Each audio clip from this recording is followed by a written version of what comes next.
शनाया ने ना में सिर हिलाया। रमेश भाई को पता होता तो अब तक वो कंटेनर वहां नहीं होता, और दूसरी पार्टी को पता होता तो उन्हें हमसे तलाश कराने की जरूरत ही नहीं थी। मेरा इशारा रमेश भाई की तरफ है। एक कंटेनर उसके लिए इतना खास नहीं होगा जितना तुम्हारी जिंदगी है, क्योंकि तुम उसके खुफिया जुर्म से वाकिफ हो और तुम्हारा जिंदा रहना उसके लिए बड़ा खतरा है। वो तुम्हारे धोखे में एक बेगुनाह लड़की को बेदर्दी से मरवा चुका है। शेखर को कुछ देर बाद यह एहसास हुआ कि वो उसकी बात सुन ही नहीं रही। वो किसी सोच में गुम थी। फिर उसने चौंक कर कहा, 1 मिनट पापा। उसने मोबाइल निकाला और किसी को कॉल किया। मैं बात कर रही हूँ, सुनो, मैंने फैसला किया है, पार्टी से सौदा कैंसिल कर दो। हाँ, कह दो कि कंटेनर नहीं मिल सका। हाँ, हम कंटेनर खुद हासिल करेंगे, ये मेरा प्रोजेक्ट है, इसलिए फैसला भी मेरा ही होगा। और फिर उसने मोबाइल बंद कर दिया। शनाया, ये क्या कह रही हो तुम? शेखर जो गौर से उसकी बातें सुन रहा था बोल पड़ा। पापा प्लीज, मुझे समझाने की कोशिश ना करें। शनाया ने रूखे लहजे में कहा, आपको मेरा साथ देना है तो चुपचाप दें। अगर इस पर कोई ऐतराज है तो बेहतर है कि हम लोग अलग हो जाते हैं। मेरा ये मतलब नहीं है, मगर इस तरह कंटेनर को हासिल करना और बंदरगाह से निकालना आसान नहीं होगा। मुझे मालूम है ये काम कैसे करना है। आखिर इतने दिनों मैंने मरीन कंपनी में काम किया है। शनाया बोली। उसका चेहरा तमतमा रहा था। पापा, मुझे यकीन है सोना बहुत बड़ी मालियत का है। हाँ, कम से कम 2 इंसानी जानों की मालियत का तो हो गया है। शेखर ने गहरी सांस ली। साथ ही लग रहा है कि असल मालियत कई और जानों के बराबर है। रमेश भाई का चेहरा गुस्से से लाल हो रहा था। वो उस पर बुरी तरह भड़क रहा था। लंबे कद वाला वो शख्स उसके सामने सिर झुकाए खड़ा था।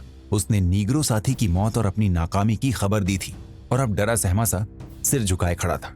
जब रमेश भाई बोल चुका तो उसने हिम्मत करके कहा, बॉस, एक अच्छी खबर भी है। वो गुमशुदा कंटेनर बंदरगाह पर मौजूद है। मैंने खुद उन लोगों को बात करते सुना था। रमेश भाई चौंका। क्या? ठीक कह रहे हो? मैं कसम खाकर कहता हूं बॉस, इसकी जरूरत नहीं है। उसने हाथ उठाकर कहा, अपने आदमी बंदरगाह पर फैला दो, वो वहीं आएंगे और अब किसी को भी बचकर जाना नहीं चाहिए, वरना तुम भी समंदर की तह में पहुंच जाओगे। लंबे कद वाले ने इत्मीनान की सांस ली। शायद उसे डर था कि उसका भी अपने साथी वाला हाल न हो, लेकिन उसे एक मौका मिल गया था और उसने फैसला किया कि वो इस मौके को गवाएगा नहीं। इधर बंदरगाह की जनरल पार्किंग में दोनों गाड़ियां रुकी। रात का वक्त था और बंदरगाह की रोशनियों की झलक समंदर तक जा रही थी। राजा और शाह दूसरी गाड़ी में आए थे। राजा ने शनाया से कहा, तुम जो सोच रही हो वो आसान नहीं है। पहले तो हम कंटेनर यहाँ से नहीं निकलवा सकते क्योंकि हमारे पास इसके पेपर्स नहीं है। निकलवा सकते हैं, शनाया बोली। मैं जानती हूँ पेपर्स कैसे तैयार किए जा सकते हैं। मेरे पास ढेरों नमूने हैं। शाह उनको चेंज करेगा। हम उन पर जरूरी साइन और मोहर प्रिंटर से लगाएंगे और यूं पेपर्स तैयार हो जाएंगे। क्यों शाह, ये काम नामुमकिन तो नहीं है ना?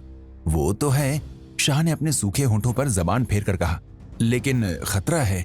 खतरा तो यहाँ आने में भी है, शनाया ने व्यंग के अंदाज में कहा। तुम्हें यहाँ आने की जरूरत भी नहीं थी। क्या हम अंदर जा सकेंगे? शेखर ने पूछा। अंदर जाने का परमिशन पेपर होता है, शनाया ने कहा और एक बैच निकालकर अपने गले में लटका लिया।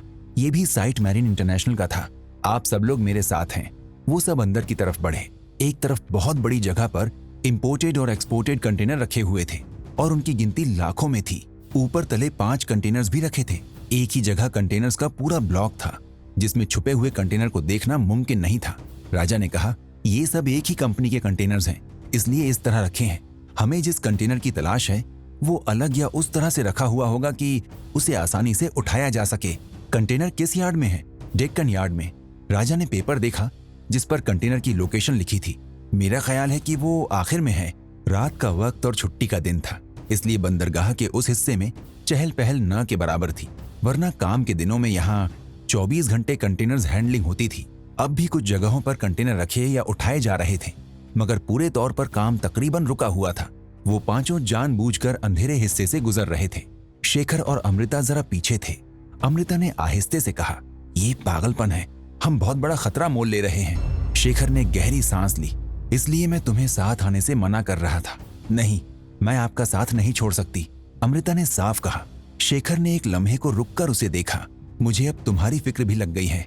जब तक मैं आपके साथ हूँ मुझे अपनी फिक्र नहीं है, अमृता ने बड़े विश्वास से कहा। शेखर ने उसे गौर से देखा और फिर बोला, अगर कुछ अनचाहा हो तो तुम अपने आप को बचाना। मैं किसी भी हाल में आपको अकेला नहीं छोड़ूंगी, अमृता ने फैसले से भरे लहजे में कहा और आगे बढ़ गई। शनाया और राजा सबसे आगे थे। शाह उनके पीछे चल रहा था। कि अचानक वो रुक गया। शेखर ने पूछा, क्या हुआ? मैं इस मामले में नहीं पड़ना चाहता, शाह बोला।